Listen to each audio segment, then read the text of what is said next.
Welcome to this week's edition of Taiwan Outlook. I'm your host, Chi-Chen Lo. This year marks the 20th anniversary of Taiwan's lifting of martial law. And what has Taiwan society changed over the past 20 years? And what are future prospects and challenges for Taiwan's democratization process? And these are topics we want to talk about today. And joining us today is Professor Michael Hsiao, and he's a well-known sociologist from the National Taiwan University Institute of Sociology. And he's also director of the Center for the Asia-Pacific Area Studies. Professor Hsiao, welcome to our program. How are you? As we know that this year is a very important year in terms of Taiwan's political change. So from your observation, what are the most important changes in Taiwan society? Well, I think profound changes in all aspects, particularly in political arena. Party ban was lifted, media ban was lifted, civil liberty was promoted and protected.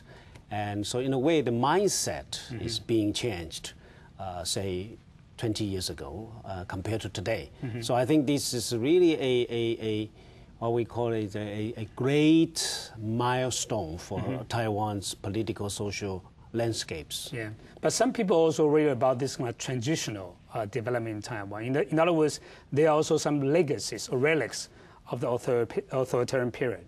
Do you agree with that? Well, certainly, because this is just like a big tree.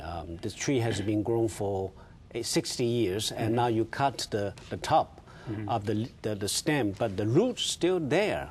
And I recall 20 years ago when the lift of martial law was announced, and then the government then say we have more than 300 law were to be changed. And I don't know in the last 20 years how many law has been really changed and revised or reissued. So it's true, we still have the legacy of authoritarianism. But all in all, I think according to the Freedom House report, now Taiwan's account of the freedom or the democracy certainly is the category 1 in terms of the score in civil liberty and political freedom. I think we are a real democracy, though sometimes chaotic. But according to Professor Huntington, it's certainly a chaotic democracy is still democracy. Yeah. So certainly I assure that Taiwan is a democratic state in procedure democracy definition. Looking back, some people argue that it was the KMT who voluntarily decided to liberalize the society and democratize the regime. But some people say that it was under the pressure from the society, so the KMT began to liberalize the society. What's your take on that? Oh, certainly. It's not KMT voluntarily. No regime, especially of the authoritarian nature, were willing to give up the power. No. It's under pressure from the bottom up. But it takes time. It took 30 years for Taiwan democracy to be in place. 70s, the cultural movement, to bring Taiwan identity, the cultural identity into public mind.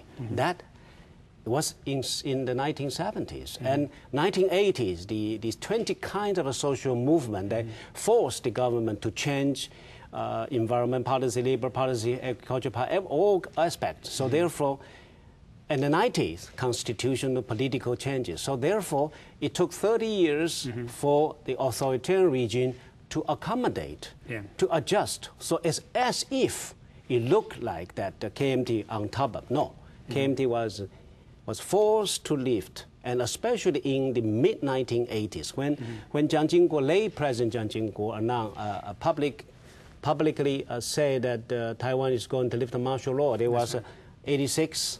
October 3rd. And certainly you see the cultural movement, civil society movement are already there. So he was under a lot of pressure, and then it's about time to make a decision. And it was a wise decision. So it's certainly a bottom-up.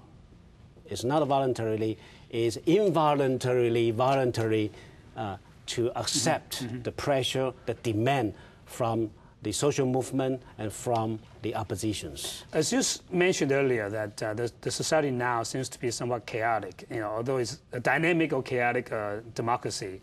But some people begin to, try to go back to the good old days with a more disciplined society. Do you think that's a healthy thinking? Well, in 2001, I think the KMT, who when first time lost power and initiated some kind of rallies, kind of was to try to remind people the good old days. Yeah. And it didn't work. Yeah. And then I remember this year's March, they tried again the good old days.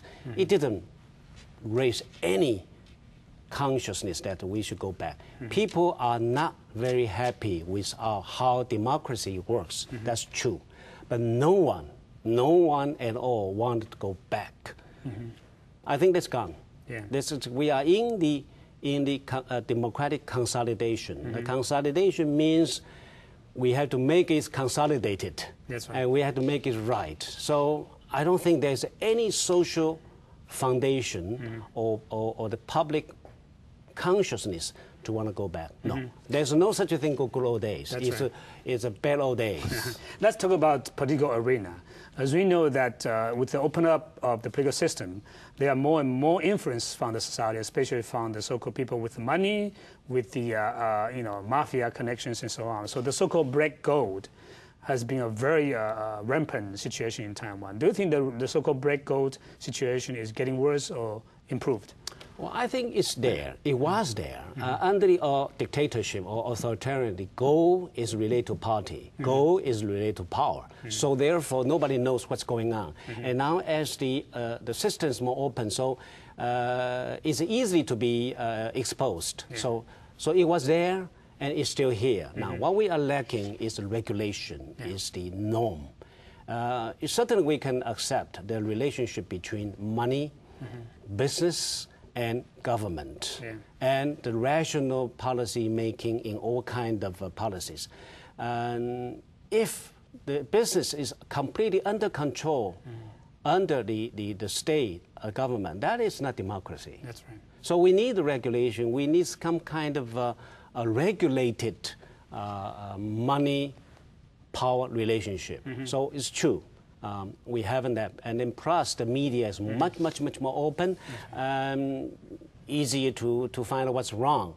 So we have to deal with it. Doesn't mean now it's worse than before, because it was completely under control. And money or the free business, there is no say. So what is it good? I don't think it's good. It wasn't. I don't think it was good.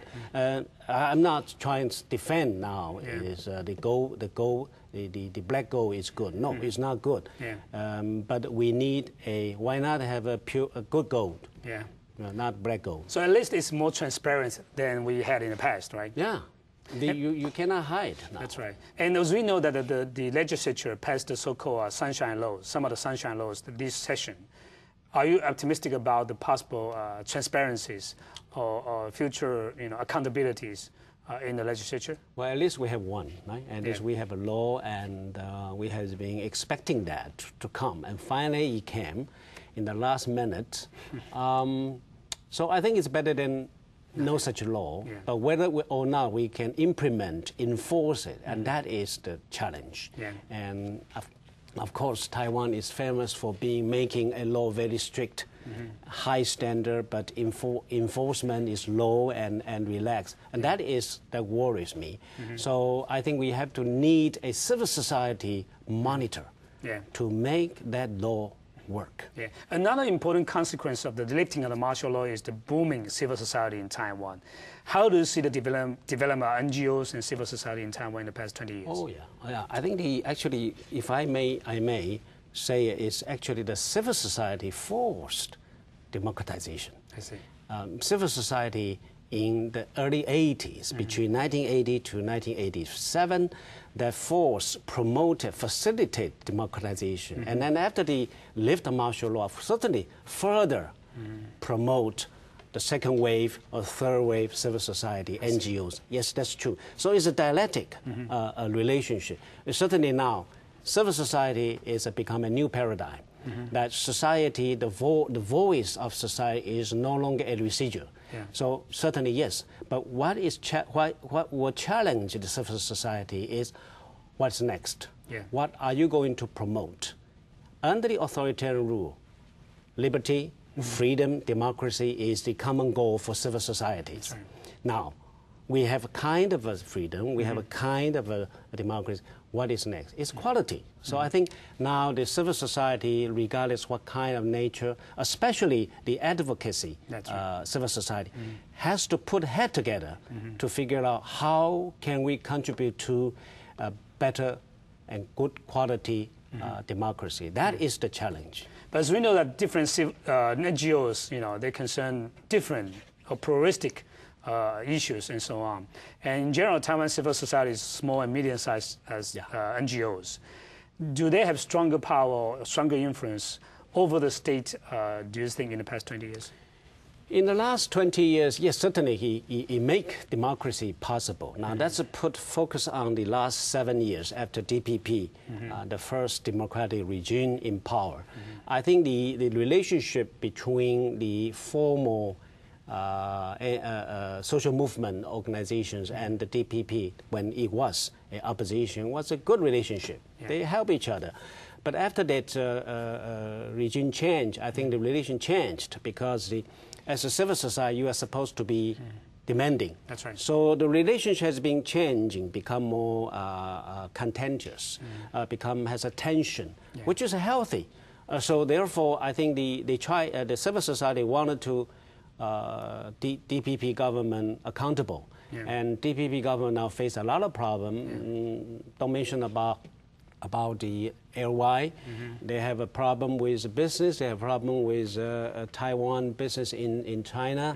All kind, because you are the boss now. You have to deal with many pressures. So the relationship now has to in a qualitative change, and that is the challenge for DPP as well. But on the other hand, there are also other forces that's driving the society to a certain direction. That is the media. How do you see the media performance in the past 20 years?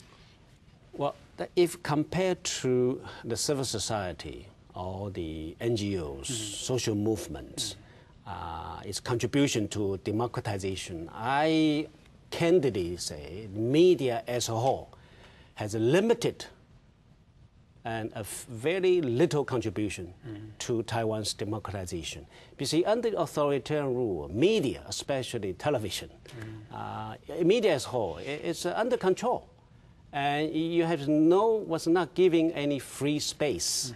So in a way, but we do find individual journalists or a few media, especially newspaper. If I want to name one, will be the Independent Evening Post. That has made contribution in the early 80s to the making of Taiwan democracy.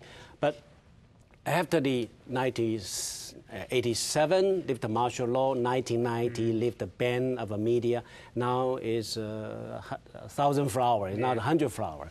So now it's a free market, a free space for all kinds of media. And then we face a problem of what is the self-discipline of media. I'm not talking about sanction. I'm not talking about control. No.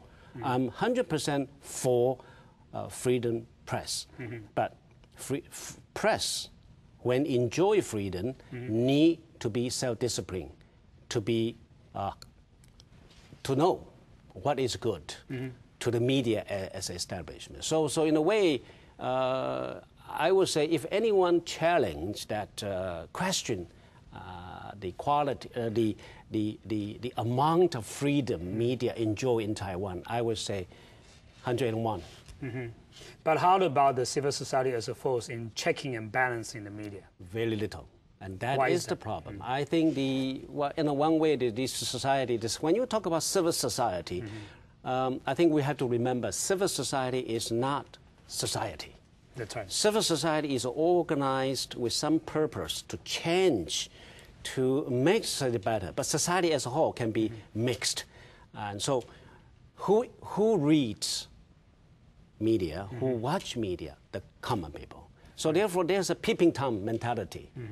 So therefore, anything strange, anything funny, sensational, might have a market. But what we need is not the society to change the media, but the civil society to monitor the quality of the media, such as consumer groups, women's group, media watch groups. So, but we don't have it. But as I mentioned, we discussed earlier, the civil society is also facing a big challenge, how to adjust its role. Yeah. It's not just to promote democracy, to force government to change, but rather than to force government, to demand government to do right thing. And also, the civil society organization has to demand media to be better, more civilized. Yeah, as we know that the media in Taiwan has been increased as being one of the sources for chaos in Taiwan. So when we come back,